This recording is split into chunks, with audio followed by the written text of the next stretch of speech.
Willkommen zu Frequent Traveler TV, heute wieder mit einer frisch gepressten Sendung. Mein Name ist Lars Korsten, hatte ich glaube ich gestern vergessen, ne? Hatte gestern auch die Kreditkartensendung vergessen, kommt aber auch heute, deshalb für euch die frisch gepressten Themen. Die deutschen Flughäfen sind immer noch unter dem Niveau 2019, sagt die Statis. Die 777X hat andere Schmerzen im Moment, das heißt, da gibt es auch wieder ein Thema. Discover Airlines hat eine, naja, soll man sagen, nee, Allegris ist es ja nicht, es ist die Ocean Blue Kabine. Weiter geht es dann mit Hilton, die haben 100% Bonus und erhöhtem Punktelimit als Promotion. Und es gibt SAS Euro Bonus bis zu 40% im Private Sale. Also insofern viele Themen. Ein Thema, was ich vorab schicken möchte, ist das Thema Kreditkarten. Diesmal geht es um finnische Kreditkarten. Da gibt es eine Neuerung, die relativ geil ist. In Finnland ist es so, dass man jetzt für die Centurion, aber auch für die Platinkarte 2 Punkte pro Euro Ausgabe kriegt. Also vielleicht für Deutschland etwas, was wir auch bekommen. Man merkt halt in Finnland, der Markt ist gesättigt, also sie müssen was tun. Hoffen wir mal und we keep the fingers crossed for Germany, wie das so schön heißt. Ihr denkt dran, den Kanal zu abonnieren, die Glocke anzumachen, ein Like dazulassen, aber auch ganz, ganz wichtig, den Kanal zu abonnieren und auf School zu diskutieren. Weiter geht es dann natürlich mit dem frisch gepressten Thema die Statis, mit den Flughäfen immer noch unter dem Niveau 2019. Und die deutschen Flughäfen in 2025 haben zwar ein Plus von 3,9%, aber 207 Millionen Passagiere sind weit unter 2019.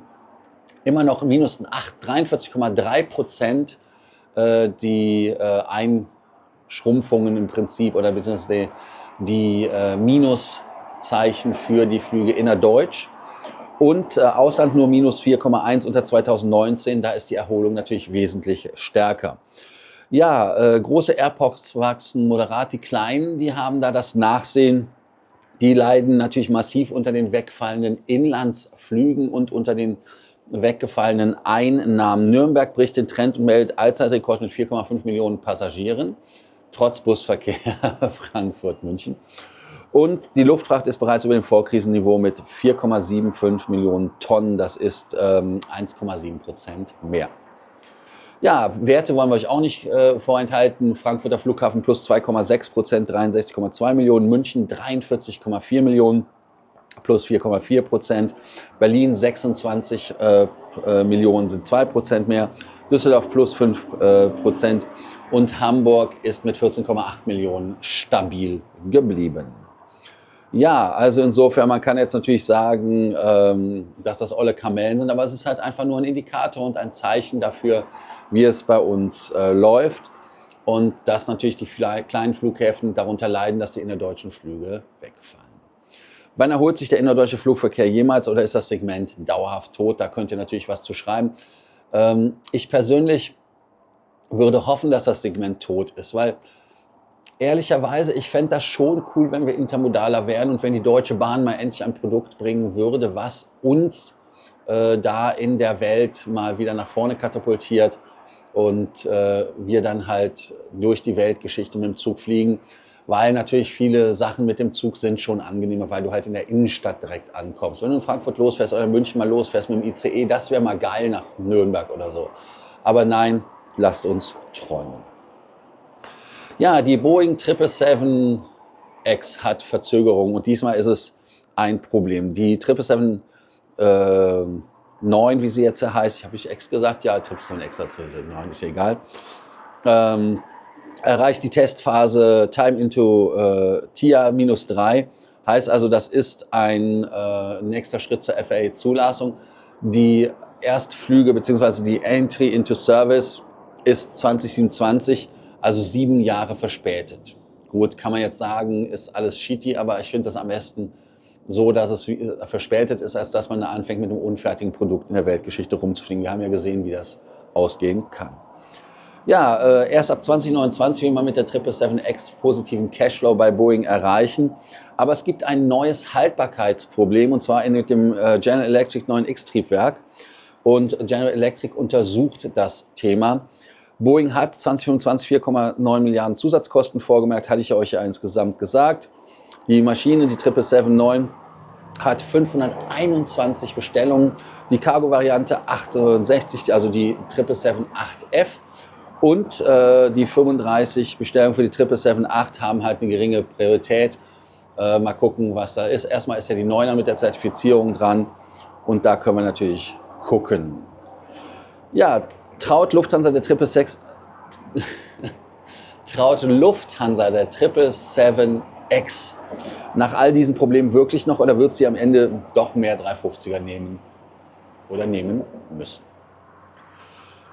Discover Airlines, die kriegen ja auch 350er, die kriegen ja die Sprinter von Philippine Airlines. 4 Stück, glaube ich, wenn ich es richtig im Kopf habe, bekommen aber auch eine neue Kabine, die neue Ocean Blue Kabine.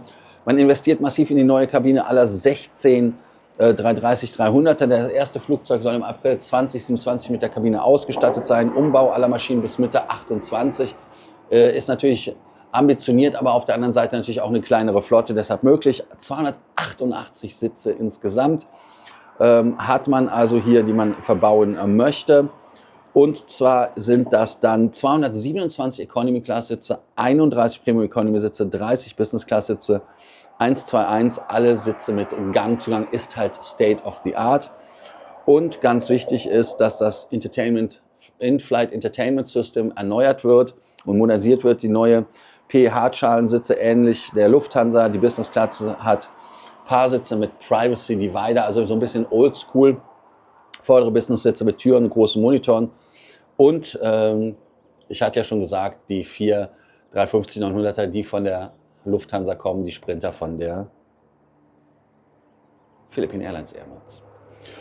Ja, ich bin mal gespannt, dass man bei Discover jetzt schöne Flugzeuge bekommt. Man kann natürlich jetzt sagen, die haben die Resterampe, nachdem man die Philippine Airlines nicht mehr braucht, kriegen die. Aber ja gut, warum nicht? Also ich finde da jetzt nichts Verwerfliches dran.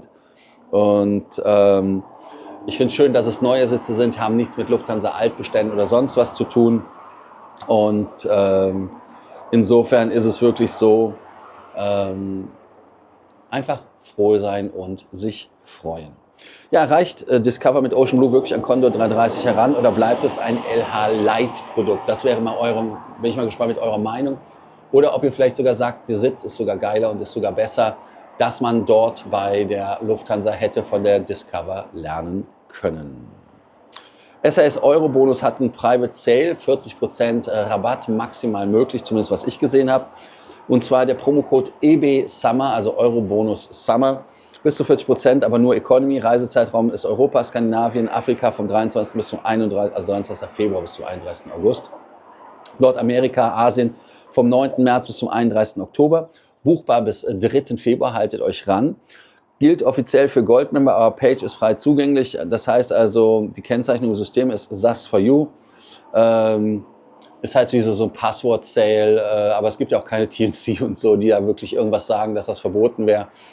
Also insofern, vielleicht ist das ein Glitch, den sie bewusst eingebaut haben. Ja, ich bin mal gespannt.